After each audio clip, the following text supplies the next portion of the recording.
noches a todos, bienvenidos a esta su casa, la Academia Colombiana de Jurisprudencia. Tenemos la sesión solemne de hoy para recibir como miembro del número al doctor Hernando Herrera Vergara, que hasta este momento es miembro correspondiente de esta academia. Entonces le ruego al señor secretario que tenga la mayoría de leer el orden del día. El orden del día es la siguiente, señor presidente. Primero, verificación del quórum. Segundo, himno nacional de la República de Colombia. Tercero, lectura del acta número 013 correspondiente a la sesión solemne del día 29 de octubre del 2019. Cuarto, disertación del doctor Hernando Herrera Vergara sobre la eficacia de la tutela como institución democrática. Quinto, respuesta del académico doctor Saúl Flores Enciso. Sexto, toma de juramento, entrega de diplomas e imposición de insignias. Séptimo, himno de honor. Muchas gracias, señor secretario. Pregunto a los académicos, ¿aprueban el orden del día? Cuarto, disertación del doctor Hernando Herrera Vergara sobre la eficacia de la tutela como institución democrática. Señor presidente de la Academia Colombiana de Jurisprudencia, doctor Fernando Sarmiento Cifuentes, distinguidos directivos, señores presidentes Cesario Rocha Ochoa, señores magistrados de la Corte Suprema de Justicia y de la Corte Constitucional, doctor Saúl Flores Enciso, señoras y señores invitados especiales, señores académicos, Lolita y Lorenzo. Recibo con inmensa gratitud imperecedera y con profundo orgullo y emoción la honrosa exaltación que me proveía la Academia Colombiana de Jurisprudencia a través de su presidente, el doctor Fernando Sarmiento Cifuentes, al promovérseme como miembro del número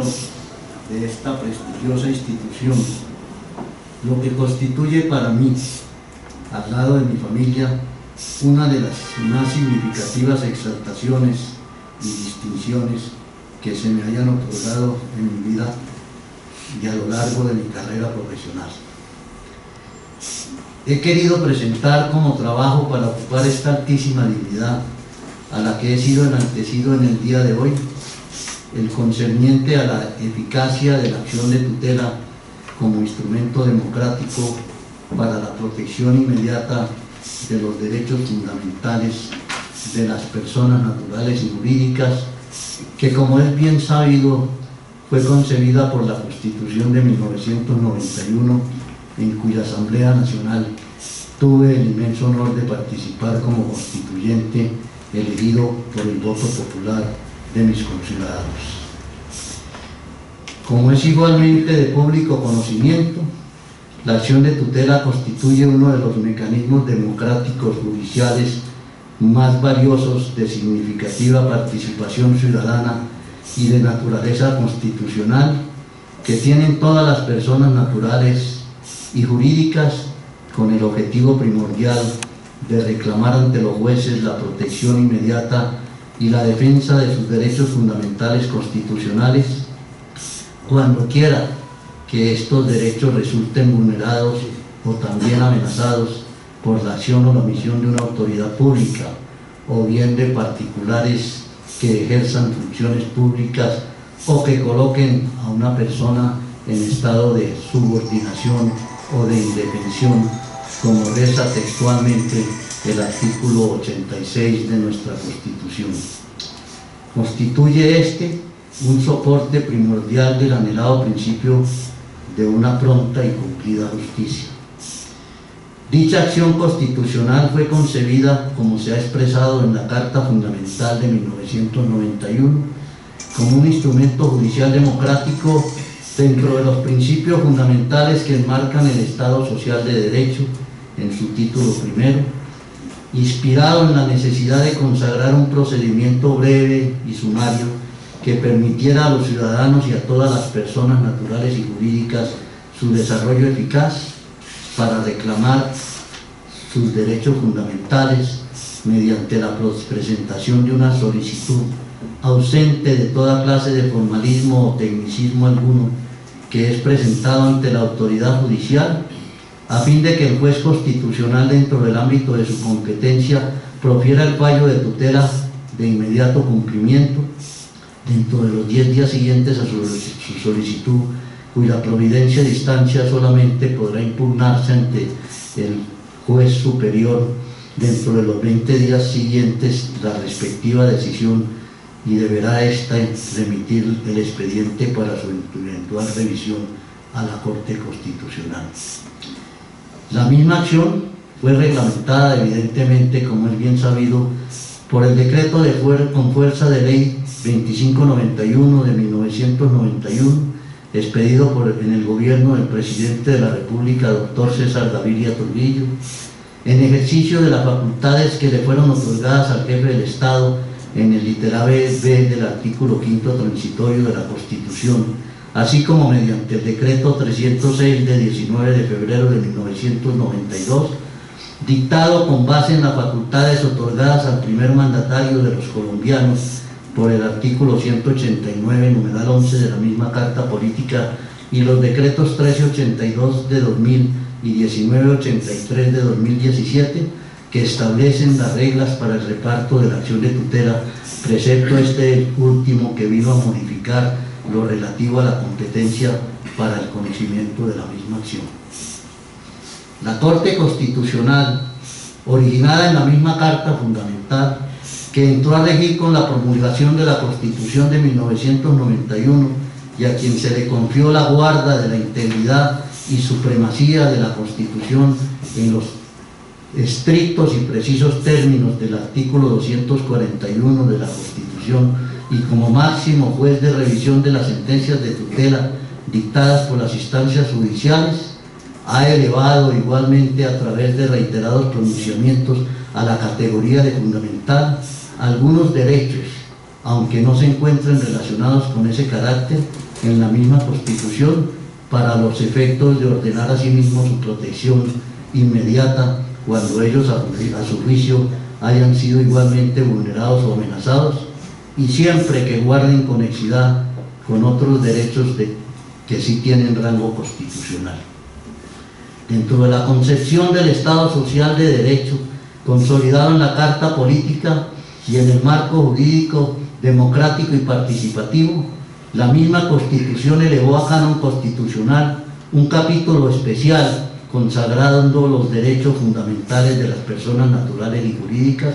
y los mecanismos judiciales relacionados con su protección inmediata y su aplicación.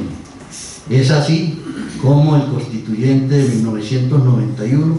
previó que no bastaba con la enumeración o relación de derechos fundamentales constitucionales en la Carta Política, sino que era primordial, para darles a estos su cabal aplicación, consagrar la acción de tutela como mecanismo judicial eficaz de las personas, a fin de que el juez constitucional pudiese ordenar su protección oportuna y eficaz para contrarrestar en un término perentorio y no dilatorio de 10 días la amenaza o vulneración de esos mismos derechos. Por ello, desde el inicio de las funciones de la Corte Constitucional en su primera sentencia de tutela T001 de 1992, esa corporación, a la cual tuve el inmenso honor de presidir y hacer parte de la misma como magistrado, al referirse al mecanismo judicial de la acción de tutela, expresó, comillas, se trata entonces de un instrumento jurídico confiado por la Constitución a los jueces, cuya justificación y propósito consisten en brindar a la persona la posibilidad de acudir sin mayores requerimientos de índole formal y en la certeza de que obtendrá oportuna resolución a la protección directa e inmediata del Estado, a objeto de que en su caso, consideradas sus circunstancias específicas y a falta de otros medios, se haga justicia frente a situaciones de hecho que representen quebranto o amenaza de sus derechos fundamentales, logrando así que se cumpla uno de los fines esenciales del Estado, consistente en garantizar la efectividad de los principios, derechos y deberes consagrados en la Constitución. artículo 2 de la misma Carta Fundamental, se cierran las comillas. Igualmente, en relación con la eficacia de la acción de tutela, la Corte Constitucional en su sentencia C068 de 1998 señaló con los mismos lineamientos, en concordancia con los preceptos anotados, que el objetivo fundamental de la acción de tutela no es otro que la protección efectiva e inmediata de los derechos fundamentales cuando estos resulten vulnerados en la forma descrita. De esta manera, la eficacia de la acción de tutela reside en el deber que tiene el juez, si encuentra vulnerado o amenazado el derecho alegado, de impartir una orden de inmediato cumplimiento encaminada a la defensa actual y cierta del derecho en disputa. Me voy a sustraer de la transcripción de algunas apartes jurisprudenciales porque las circunstancias del momento conocidas por todos nosotros ameritan de que no me extienda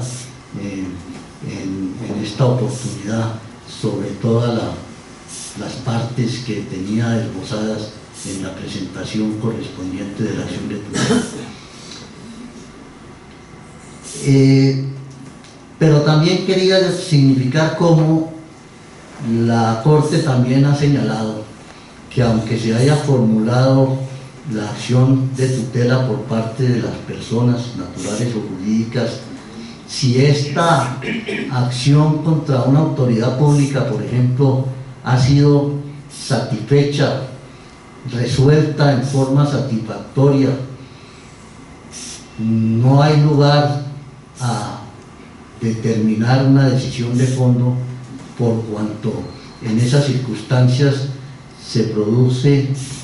lo que la jurisprudencia ha denominado como el hecho superado, que desde luego inhibe a la corporación correspondiente para tomar una decisión. Pero también quería resaltar que la eficacia y el ejercicio de la acción de tutela por parte de las personas naturales y jurídicas dentro de un término razonable de 6 meses, como lo tiene previsto la jurisprudencia constitucional, contados a partir de la supuesta afectación de un derecho constitucional a través de múltiples pronunciamientos jurisprudenciales, es indiscutible como instrumento judicial de marcada influencia y reconocimiento que ha tenido dentro del ámbito jurídico a nivel nacional e internacional, a pesar de los excesos desmesurados en que se haya podido incurrir por no pocos ciudadanos que acuden a ella a diario, olvidando su carácter subsidiario de naturaleza constitucional, según el cual ésta es procedente solamente cuando el presunto afectado no dispone de otro medio de defensa judicial, salvo el perjuicio irremediable, o como lo ha descrito la jurisprudencia de la Corte Constitucional, en aquellos casos en que la tutela constituye un mecanismo más eficaz que el ordinario para la protección inmediata de los derechos fundamentales constitucionales de las personas que se encuentran vulnerados o amenazados. No se trata con ello, ni fue el propósito ni la finalidad del constituyente, derivado del nacimiento de la acción de tutela, limitada solamente al amparo de los derechos fundamentales de naturaleza constitucional,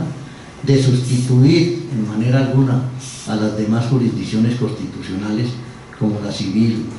penal o laboral, ni resolver controversias que son de tipo meramente legal en la respetable función que le corresponde como jueces ordinarios o contenciosos administrativos,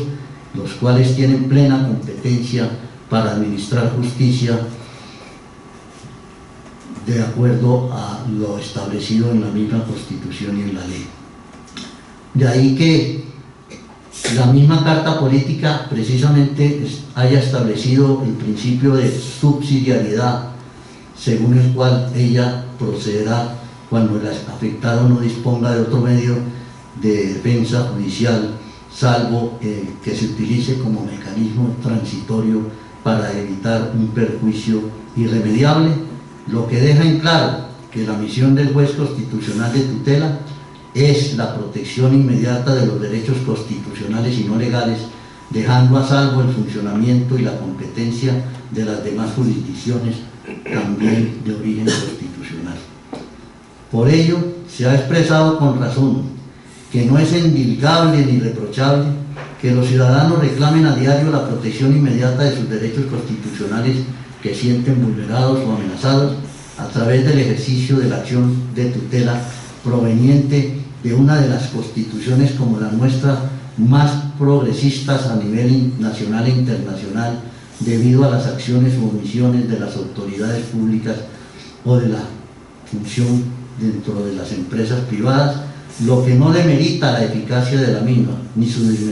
desmesurado uso, pues por el contrario, esta robustece y afianza su origen democrático y pluralista de participación ciudadana, de manera que son los jueces competentes de tutela los llamados a decidir en su función constitucional para disponer si el reclamo formulado por la vía tutelar es procedente o improcedente en la definición de los asuntos sometidos a su consideración por esa vía, con sujeción a los mandatos constitucionales y legales y las limitaciones para su ejercicio descritas y establecidas en la misma Constitución y en la ley. También, señor presidente, yo había analizado unas principales características para la eficacia de la tutela, como lo es el principio ya enunciado de subsidiariedad, el mecanismo transitorio salvo el perjuicio irremediable, y lo que la Corte ha hecho énfasis de que no se trata en la acción de tutela de un mecanismo que no es alternativo, que es informal, para que los ciudadanos puedan hacer uso de los medios como naturaleza excepcional que tiene la acción de tutela. Igualmente, quería establecer cómo,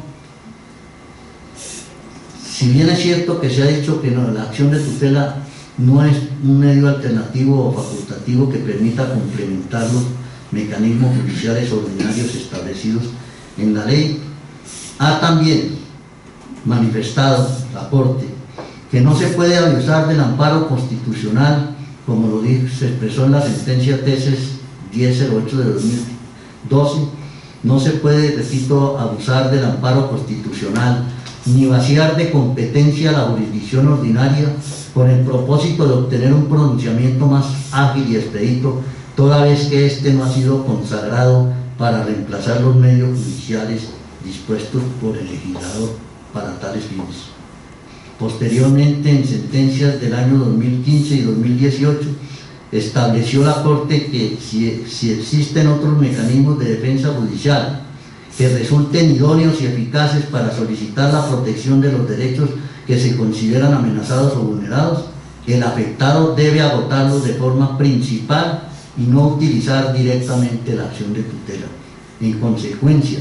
una persona que acude a la Administración de Justicia, dice la Corte, con el fin de que le sean protegidos sus derechos, no puede desconocer las acciones judiciales contempladas en el ordenamiento jurídico, ni pretender que el juez de tutela adopte decisiones paralelas a las del funcionario que debe conocer del asunto dentro del marco estructural de la Administración de Justicia. En virtud igualmente de lo establecido en el decreto reglamentario 2591 de 1991, aunque exista un mecanismo ordinario que permita la protección de los derechos que se consideran vulnerados, existen algunas excepciones al principio de subsidiariedad que harían procedente la acción de tutela. La primera de ellas es que se compruebe que el mecanismo judicial ordinario diseñado por el legislador no es idóneo ni eficaz para proteger los derechos fundamentales constitucionales vulnerados o amenazados. Y la segunda, que, siendo apto para conseguir la protección en razón a la inminencia de un perjuicio irremediable, pierde su idoneidad para garantizar la eficacia de los postulados constitucionales, caso en el cual la Carta prevé la procedencia excepcional de la tutela. En el primer supuesto, la actitud del medio de defensa ordinario debe ser analizada en cada caso concreto en consideración a las características procesales del mecanismo y al derecho fundamental involucrado. Entonces, un medio judicial excluye la procedencia de la acción de tutela cuando salvaguarda de manera eficaz el derecho fundamental invocado. E igualmente, en relación con la idoneidad del recurso ordinario, la misma corporación ha señalado que el juez de tutela debe evaluar si el mecanismo judicial al alcance del afectado puede otorgar una protección completa y eficaz. De no cumplirse con los mencionados presupuestos, el operador judicial puede conocer el amparo constitucional, incluso en forma definitiva o transitoria, según las circunstancias particulares que se evalúen. En el mismo sentido, la Corte indicó que una de las formas para determinar que el mecanismo no es idóneo se presenta cuando éste no ofrece una solución integral y no resuelve el conflicto en toda su dimensión. En consecuencia, la actitud del medio debe analizarse, dice la Corte, en cada caso concreto, y en su estudio se considerarán las características del procedimiento, las circunstancias del peticionario y el derecho fundamental involucrado. Ya hemos hablado también de la posibilidad de que en estos casos opera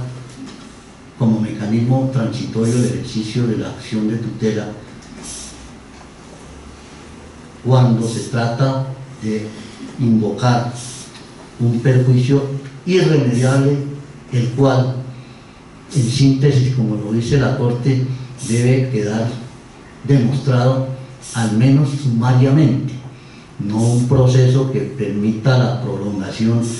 para demostrar la existencia del perjuicio irremediable, sino que el juez deberá analizar si evidentemente se ha configurado el mecanismo transitorio para que dé lugar con la connotación del perjuicio irremediable. E igualmente la Corte ha señalado en su oportunidad dentro del término perentorio la posibilidad de decretar pruebas de oficio. En ese mismo sentido, ha dicho el tribunal expresó que los jueces tienen el deber de decretar y practicar pruebas con el fin de tener los suficientes elementos de juicio para fallar un asunto sometido a su consideración con el fin de lograr una protección efectiva de los derechos fundamentales. Y la Corporación reiteró que la informalidad que caracteriza el amparo constitucional no significa que el juez pueda sustraerse de verificar la veracidad de las afirmaciones que presentan las partes en el proceso. Asimismo, la Corte resaltó que no puede ser adoptada con base en el presentimiento, la imaginación o el deseo, sino que ha de obedecer a su certidumbre sobre si en efecto se ha violado o amenazado un derecho fundamental. Si acontece lo contrario, o si en el caso particular deberá decretarse la improcedencia de la tutela. En síntesis, la acción de tutela es procedente cuando se agotan los mecanismos de defensa judicial, aunque excepcionalmente también tiene cabida como mecanismo transitorio en los casos del perjuicio irremediable. Y si ese mecanismo de defensa no se hace uso de él por parte del accionante, no es posible posteriormente instaurar una acción de tutela, porque, como lo ha reiterado la jurisprudencia, es obligatorio hacer uso de los recursos gubernativos o, en los casos como lo veremos ahorita, si el tiempo nos lo permite, de los laudos arbitrales a través del ejercicio del recurso de anulación, como más adelante desearía describir. También tenía, señor presidente, una exposición sobre una de las connotaciones fundamentales de la acción de tutela, y es la posibilidad de impartir, cuando se ha concedido la tutela, lo que se llama la condena en abstracto por parte del juez de tutela. porque en este caso el artículo 25 del decreto 2591 de 1991 dispuso que cuando el afectado no disponga de otro medio de defensa judicial y la violación del derecho sea manifiesta y consecuencia de una acción clara e indiscutiblemente arbitraria, además de lo dispuesto en los artículos anteriores, en el fallo que conceda la tutela, el juez de oficio tiene la potestad de ordenar en abstracto la indemnización del daño emergente causado, si ello fuera necesario para asegurar el goce efectivo del derecho, así como el pago de las costas del proceso. La liquidación del mismo y de los demás perjuicios se hará ante la jurisdicción de lo contencioso administrativo o ante el juez competente por el trámite incidental dentro de los 6 meses siguientes, para lo cual el juez que hubiera conocido de la tutela remitirá inmediatamente copia de toda la actuación. Esta determinación, esta disposición legal fue declarada exequible por la Corte Constitucional en sentencia C500 de la Sala Plena C543 de 1992, que para abreviar no es preciso, me excusan, hacer una transcripción para reiterar por qué la Corte consideró que este precepto no infringía ningún precepto constitucional. Pero lo cierto es que también, aún así que se pueda condenar en abstracto, quería resaltar que la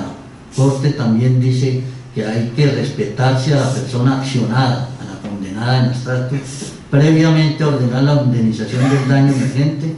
la observancia del derecho fundamental constitucional al debido proceso, que le permita controvertir las pruebas alegadas en su contra y la prerrogativa de poder solicitar la práctica de los medios probatorios a su favor. Por ello, no obstante que en un determinado asunto se haya concedido la tutela, la Corte ha expresado de manera reiterada el carácter excepcional que tiene para ordenar la condena en abstracto, la cual se encuentra restringida por el cumplimiento estricto de los requisitos enunciados, sin los cuales la orden no puede decretarse. Y otro de los aspectos que también quería traer a colación y que resumidamente voy a esbozar es el relativo a la eficacia de las medidas provisionales en la acción de tutela, que es un instrumento muy valioso para la protección inmediata de los derechos fundamentales. Y lo prevé el decreto 2591 de 1991, también declarado exequible por la Corte Constitucional, y es que permite solicitar al juez la aplicación, antes de dictar el fallo de primera instancia, de medidas provisionales o de suspender provisionalmente con anterioridad con respecto al acto o hecho que presuntamente causa el agravio, a fin de no hacer ilusorio la efectividad de la sentencia, en caso de ser favorable cuando se vislumbre fehacientemente la amenaza o la violación del derecho fundamental constitucional reclamado, no obstante la existencia de otras vías o mecanismos mecanismos judiciales. Es lo que dentro de las acciones que antes se denominaban en la jurisdicción contencioso de restablecimiento de derecho, se permitía la suspensión provisional del acto dictado por la administración cuando manifiestamente el juez contencioso consideraba que se había quebrantado un mandato superior que daba lugar a decretar la suspensión provisional de ese acto. Esta medida es importante y urgente dentro del desarrollo de la acción de tutela y la eficacia a la que me he referido, porque cuando se trata de reclamar derechos fundamentales, como lo son el acceso a los servicios de salud dentro del sistema general de seguridad social que rige nuestras instituciones, ante el desmesurado abuso por parte de las entidades prestatarias de esa clase de servicios, tanto hospitalarios como de atención integral y entrega de medicamentos, a fin de evitar que se produzcan daños como consecuencia de la acción, infracción, omisión o negligencia, para evitar la consumación de un perjuicio o la vulneración visible de un derecho fundamental, materia de protección constitucional inmediata es dable sin perjuicio de la preocupante proliferación reinante de demandas de tutela en esa materia, que son factores protuberantes de congestión judicial ante las deficiencias y omisiones reinantes en la prestación de los servicios de salud,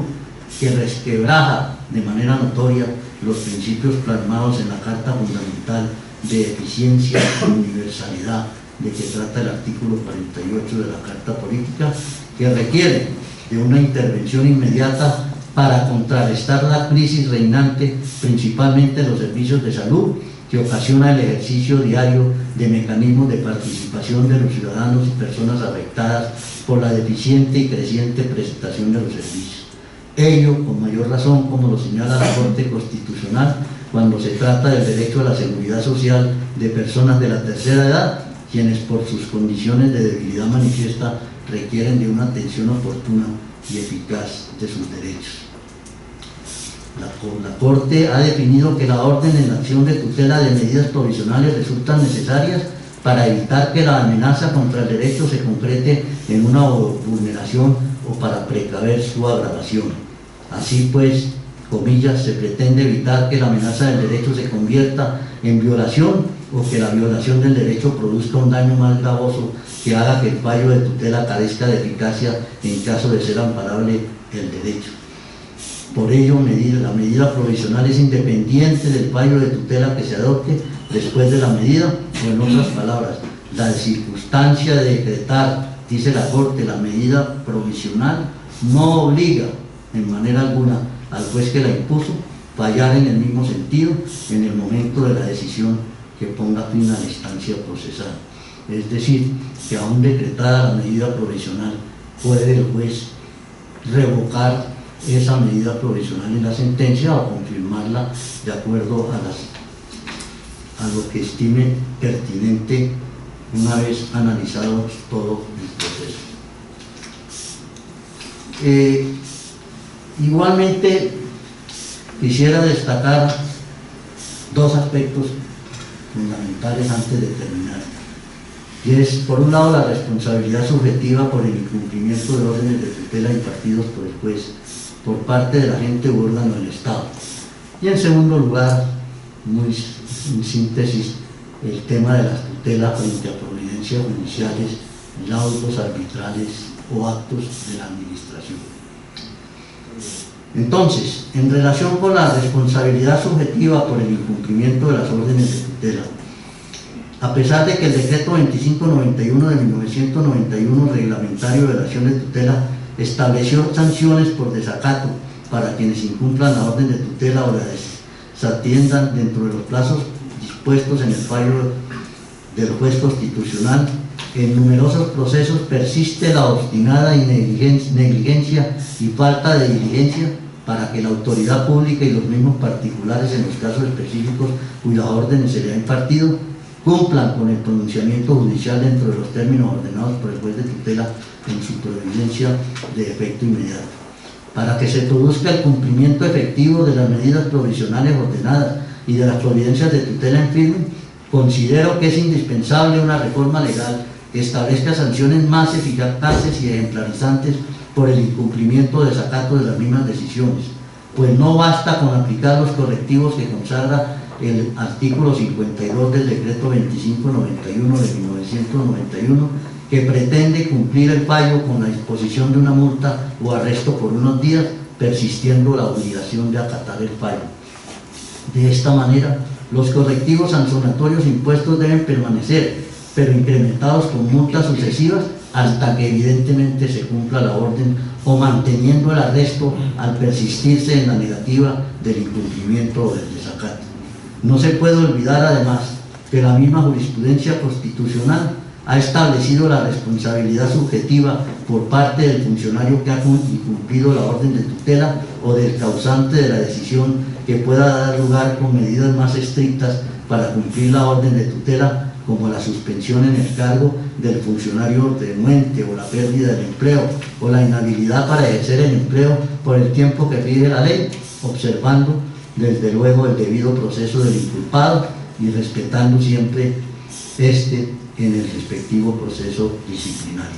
Lo anterior refuerza el criterio para que se produzca una reforma legal que imponga sanciones más rigurosas que se prolonguen con el tiempo hasta que se dé cabal observancia al pronunciamiento judicial de tutela a fin de lograr su eficaz cumplimiento atendiendo al ordenado por el juez constitucional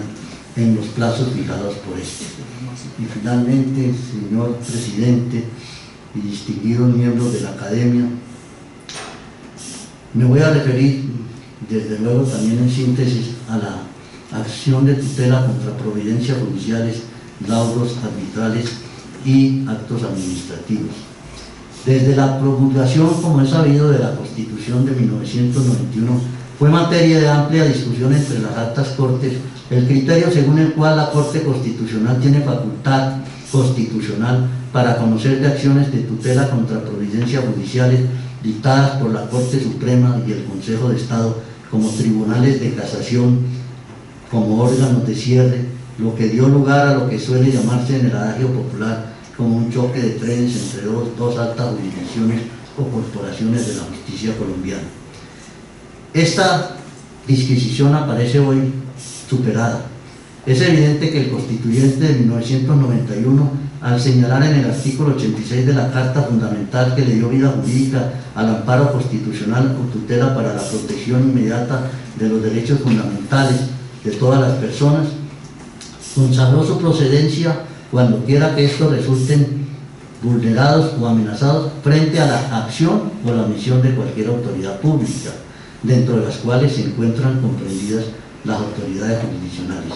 E igualmente el artículo 241 de la Carta, al crear la Corte Constitucional y en confiarle la guarda de la integridad de la Carta Fundamental como máximo tribunal constitucional, otorgó entre las funciones constitucionales de la misma corporación el conocimiento de la revisión eventual de las sentencias de tutela como he dicho. Por consiguiente, el ejercicio de la acción de tutela y su eficacia, con el propósito de obtener la defensa para la protección de los derechos fundamentales constitucionales de los ciudadanos y de todas las personas, incluye en forma excepcional, repito, en forma excepcional a las providencias emanadas de los funcionarios judiciales que administran justicia en todos sus niveles, como lo ha reiterado la Corte en múltiples pronunciamientos.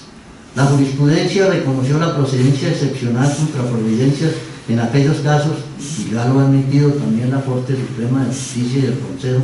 en la correspondiente, cuando se ha incurrido en la correspondiente decisión en una vía de hecho que implica una actuación grosera o arbitraria con desconocimiento de los preceptos constitucionales por ausencia del fundamento objetivo de la decisión o cuando la providencia del juez se arrogó prerrogativas no previstas en la ley.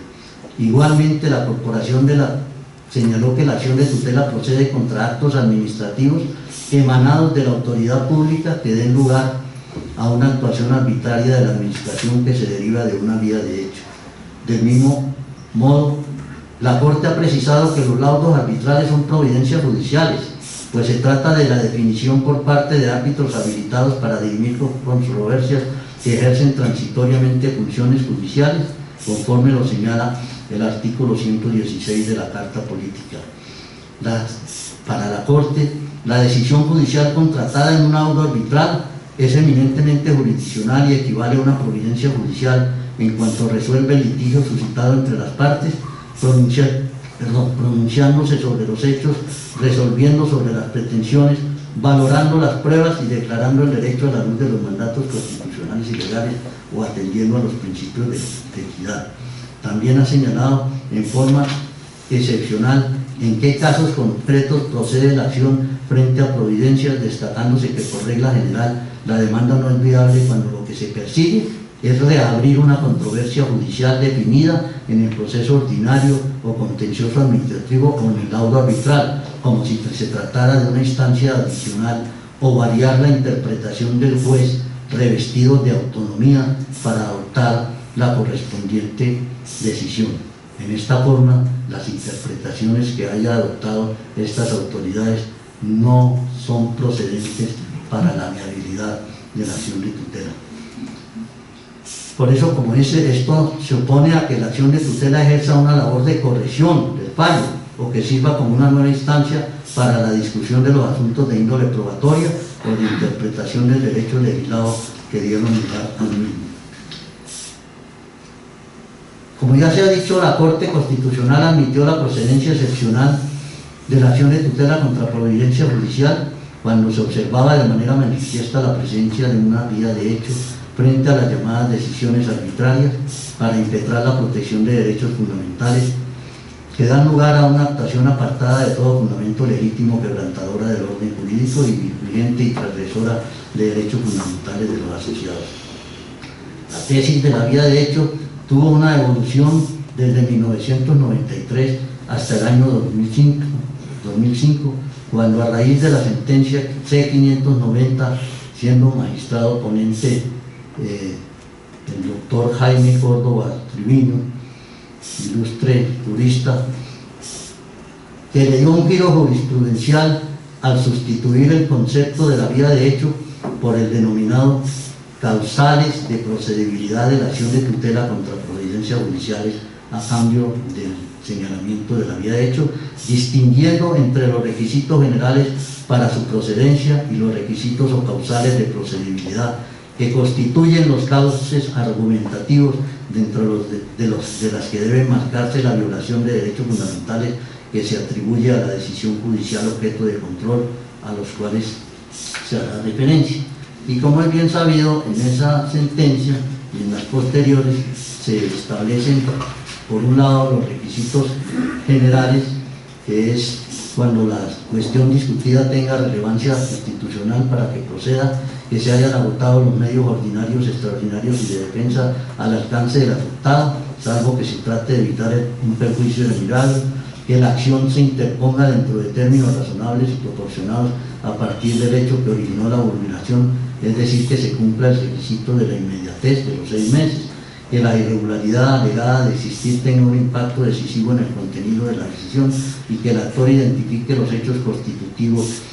de la vulneración y que en caso de ser posible los hubiese alegado durante el proceso judicial en las oportunidades debidas y que no se trate de una sentencia de tutela. E igualmente los presupuestos o causales específicos de la acción de tutela contra providencias judiciales y laudos arbitrales. Por ello, la Corte advirtió que el argumento según el cual la tutela contra sentencias de última instancia afecta a la distribución constitucional de competencia entre las altas cortes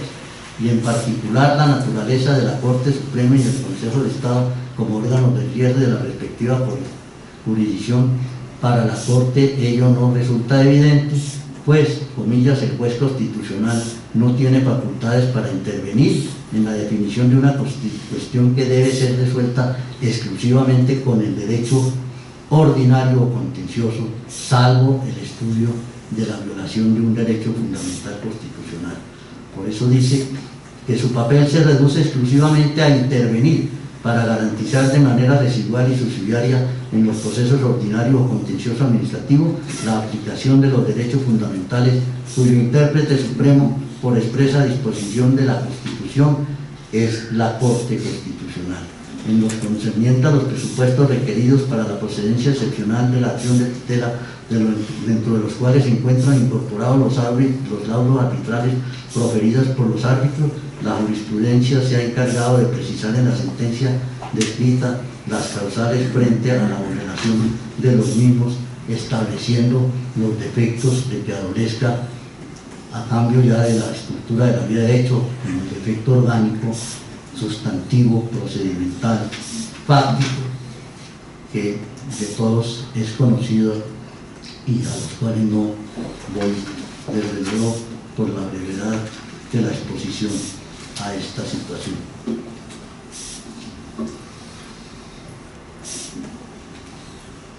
Para respaldar la procedencia de esta acción contra providencias judiciales, incluyendo los laudos que también lo son, la Corte ha afirmado que en tanto administradores de justicia, los árbitros no están exentos de cumplir con lo dispuesto en la Carta y en consecuencia es posible que mediante la acción de tutela se controlen sus actos cuando con esto se vulnera de manera directa un derecho fundamental, estableciendo la sentencia de Sala de Unificación con ponencia del doctor Manuel José Cepeda. Por ello, no obstante las críticas que se han formulado a la tesis de la procedencia excepcional de la acción de tutela contra laudos arbitrales con el argumento según el cual ello afecta a la seguridad jurídica, el principio de la cosa juzgada y la celeridad de los procesos arbitrales, es evidente que en las actuaciones de los árbitros al expedir el laudo es posible la existencia de vulneración de derechos fundamentales constitucionales como el debido proceso,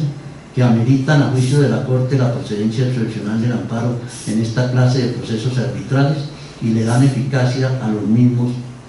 derechos constitucionales en el ejercicio de este mecanismo democrático. Son muchas las iniciativas que se han hecho por diferentes gobiernos para proyectos de reforma a la justicia y concretamente de la acción de tutela. Tuve el honor en alguna ocasión, me recuerdo, de participar en alguna, como también lo hizo mi hermano aquí presente, el doctor José Roberto Herrera,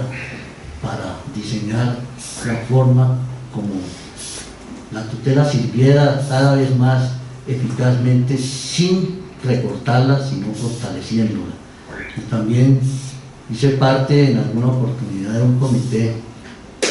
si mal no recuerdo, del cual también hizo parte el ilustre magistrado y amigo mío de aquí presente, el doctor Jaime Arrula Paucara, donde establecimos qué se podría hacer para evitar que contra esas acciones de tutela, por ejemplo, dictadas por las salas de las Cortes, no se fuera primero a una sala y después en apelación a la otra, sino variar la posibilidad de que por lo menos cuando se presentaba el debido proceso existiese un recurso de anulación ante la misma corporación en sala plena y finalmente la revisión eventual en la Corte. Todo ello pues ha quedado solamente en iniciativas y finalmente encuentro que el movimiento o partido político Cambio Radical ha presentado un proyecto de reforma donde se refiere concretamente a que la acción de tutela contra providencias judiciales y arbitrales deberá interponerse dentro del término de 30 días contados a partir del día siguiente de su ejecutoria, so pena de su caducidad. Deberá interponerse, dice el proyecto, mediante abogado, salvo cuando en el proceso judicial respectivo no haya sido obligatoria la postulación a través de abogados. Y agrega, la tutela contra providencias judiciales de una sala del Tribunal Superior de Distrito Judicial, de una sección del Tribunal Administrativo contra providencias arbitrales, deberá interponerse ante la respectiva sala de la Corte Suprema o sección del Consejo de Estado, según el caso en única instancia, y en ningún caso podrá transcurrir más de 20 días entre la solicitud de tutela y su resolución. Y dice que la tutela contra providencias judiciales de una sala de la Corte Suprema, de una sección del Consejo de Estado o de la Sala Plena del Consejo de Estado, deberá interponerse ante la Sala Plena de la respectiva corporación en única instancia y en ningún caso podrán transcurrir más de 30 días entre su solicitud de tutela y su resolución. El fallo de tutela podrá ser seleccionado y revisado por la Sala Plena de la Corte Constitucional con la finalidad de unificar la interpretación en materia de derechos fundamentales. Varios reparos, pues desde luego, se hacen al proyecto. Por ejemplo, la propuesta de la exigencia de abogado para ejercer la acción contra providencias judiciales y arbitrales contrasta con los principios y mecanismos de participación ciudadana para el reclamo de derechos fundamentales constitucionales, haciendo oneroso su acceso a la justicia para ejercer este mecanismo judicial. Además, a mi juicio, el proyecto no especifica si la competencia en la acción de tutela contra laudos arbitrales es de la Sala de la Corte Suprema o del Consejo de Estado. No parece razonable que la acción de tutela, considero, contra providencia de la Sala Plena del Consejo de Estado, conozca la misma Sala Plena que dictó la providencia y en única instancia sin impugnación de ninguna naturaleza.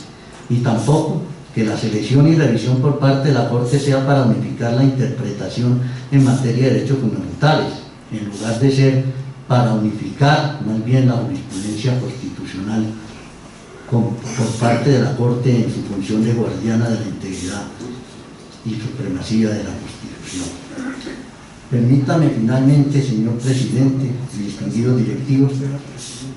expresar mi profundo y perenne testimonio de agradecimiento a los miembros de esta prestigiosa institución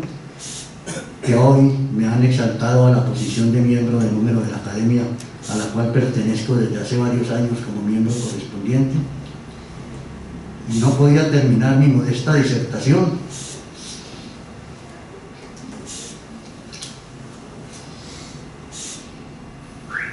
sin hacer remembranza de mi padre, quien orgullosamente para él, mi madre y mi familia, tuvo también la excepcional fortuna de ocupar el sillón 42 como miembro de número de la Academia hasta su fallecimiento, y de ejercer la vicepresidencia de la misma institución, y de quien recibimos las mayores enseñanzas de pulcritud, decoro y dignidad. Agradezco igualmente a mi incomparable esposa Lorita, mi compañera ejemplar y permanente de tantos años de vida, quien con su inteligencia, sapiencia, fortaleza y consejos acertados ha contribuido exitosamente para el loable desempeño de mis actividades. Lamento que el destino inexorable de la vida nos haya privado en el día de hoy de la oportunidad de tener presente físicamente a uno de los miembros más aquilatados y brillantes de nuestra Academia, como lo fue nuestro inolvidable amigo Gabriel de Vega Pinzón,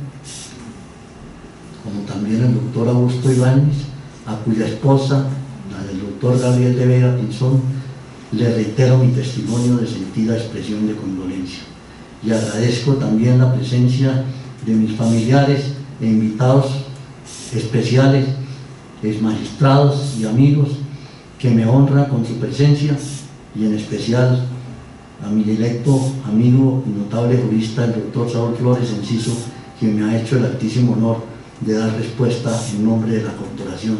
a esta modesta intervención. Muchas gracias.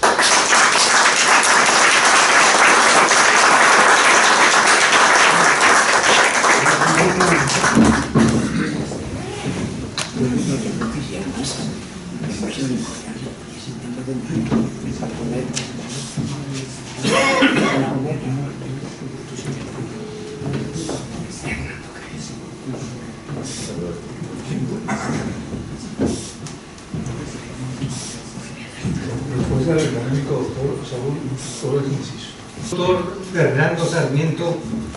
presidente de la Academia Colombiana de Jurisprudencia. Señores miembros de la comisión de la mesa, señoras y señores académicos, académico doctor Hernando Herrera Vergara, señora, hijos, nietos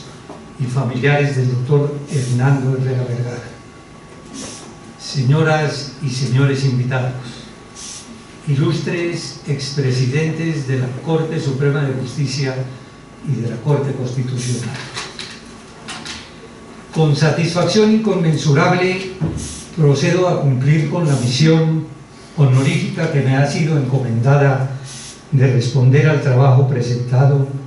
por el doctor Hernando Herrera Vergara. Sería vanidoso de mi parte agregar, adicionar, controvertir o repetir todo lo que está plasmado en el serio y profundo estudio que exhorto a ustedes consultar,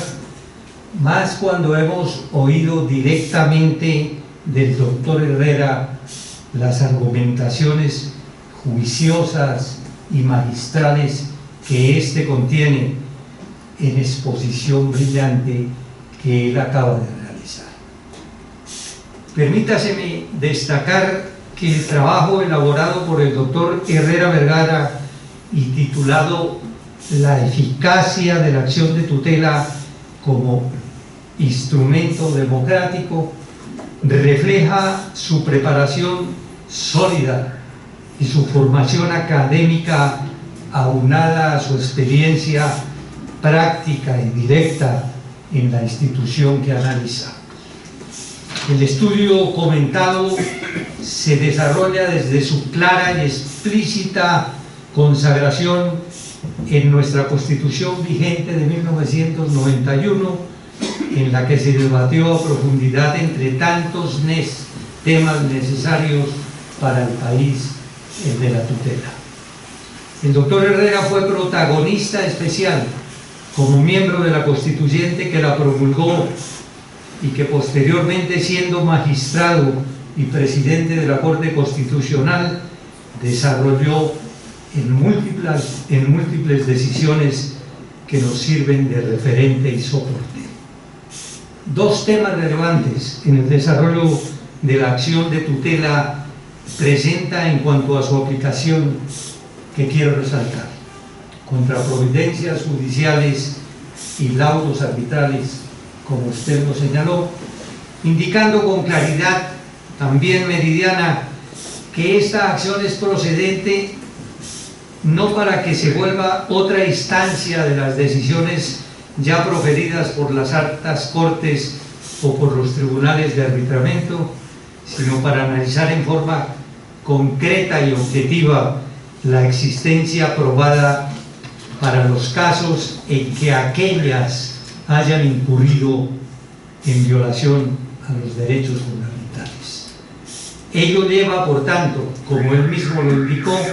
a rechazar la afirmación que se hace de que la acción de tutela para estos casos es un choque de trenes de las altas corporaciones de la Administración de Justicia. Qué importante y valioso trabajo académico presentado por el doctor Herrera Vergara, que nos permitirá a los académicos e interesados en el tema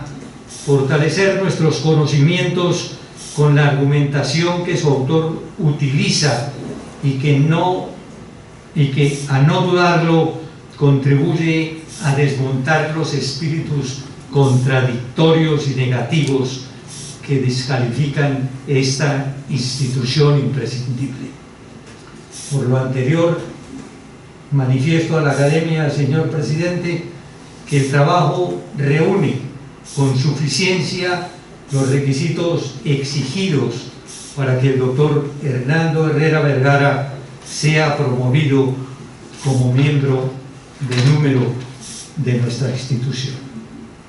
No puedo concluir esta intervención sin referirme a la formación del doctor Herrera Vergara, reconocida por el país como quien nace desde su entorno familiar a través de sus distinguidos padres, quienes inculcaron en él el respeto a la diferencia, la solidaridad, la honestidad, la transparencia y el comportamiento intachable en el camino de su vida, como así ha sido. ¿Cómo no recordar a su progenitor, el doctor Blas Herrera Anzoátegui, gran señor en el vocablo amplio de la palabra, jurista profundo, académico de esta institución, quien igualmente entregó su conocimiento y orientación en las diferentes posiciones que ocupó en su vida y cuyos valores se reflejan en nuestro académico, quien a su vez los ha transmitido fortalecidos con su experiencia a su bella familia que los rodea y lo acompaña. El camino que ha recorrido el doctor Herrera Vergara le ha permitido una formación no solo jurídica, sino integral como ser humano. Adelantó sus estudios y obtuvo título como doctor en Derecho y Ciencias Políticas y Sociales de la Facultad de Derecho de la Universidad Nacional. Su conocimiento y compromiso de servicio han beneficiado al país en los diferentes cargos que ha ocupado, entre ellos como constituyente en 1991, presidente y magistrado de la Corte Constitucional,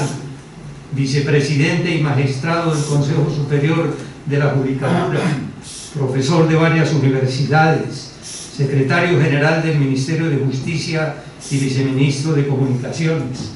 magistrado del Tribunal Contencioso Administrativo de Cundinamarca, miembro directivo del Instituto Colombiano de Derecho Administrativo, presidente y miembro del Colegio de Abogados Especializados del Trabajo, delegado ante la Asamblea de la OIT en Ginebra, conjuez del Consejo de Estado,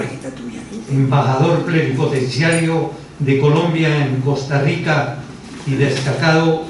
abogado en su ejercicio profesional por más de 25 años en Derecho Constitucional, Administrativo y Laboral, y como asesor de entidades públicas y privadas en estas especialidades.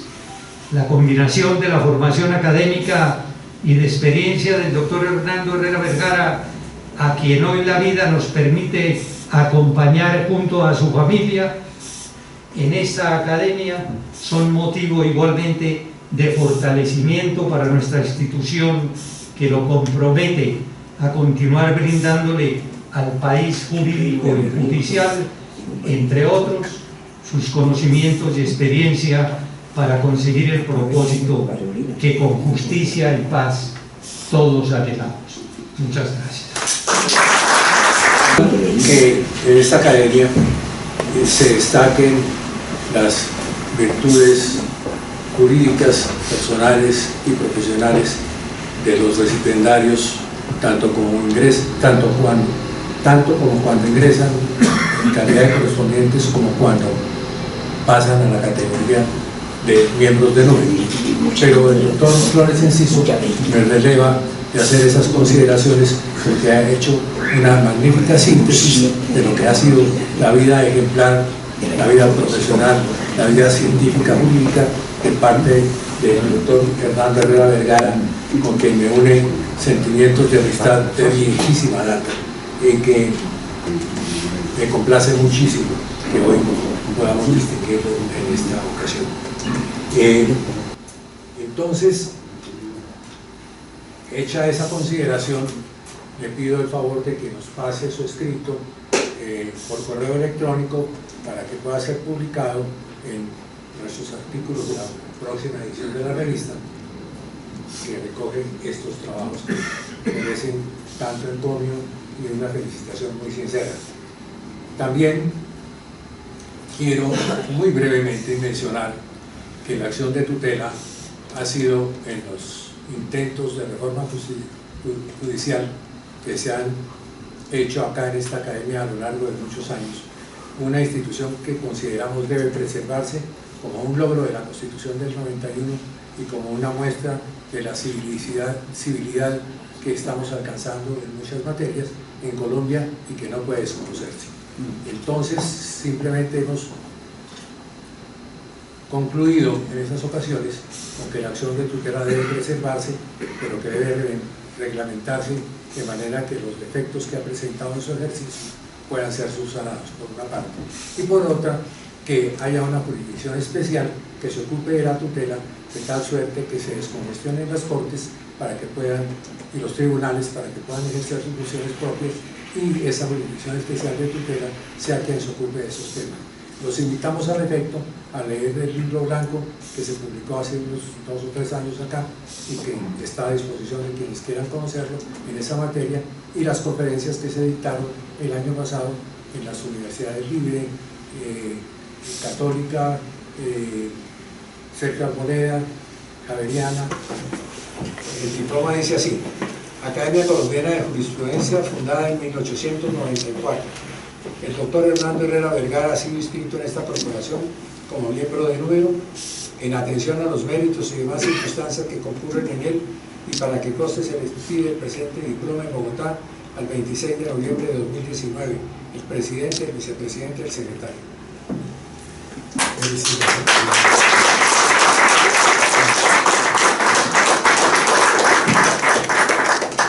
Jura usted ante Dios y promete a la Academia cumplir fielmente con los estatutos que reglan nuestras instituciones. Si lo juro. Si es así, que él se lo premie, y si no, que se lo demande junto con la Academia. Quiero, antes de cerrar quiero rogarle a su señora esposa, doña Lolita Mercado de Herrera, el favor de que le imponga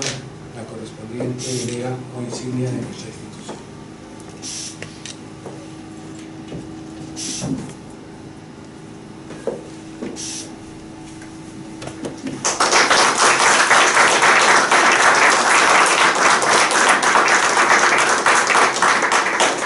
Al doctor Roberto Herrera, su hermano, le ruego el favor, y mi amigo también, de entregarle estos estatutos. que se ha comprometido bajo juramento a respeto.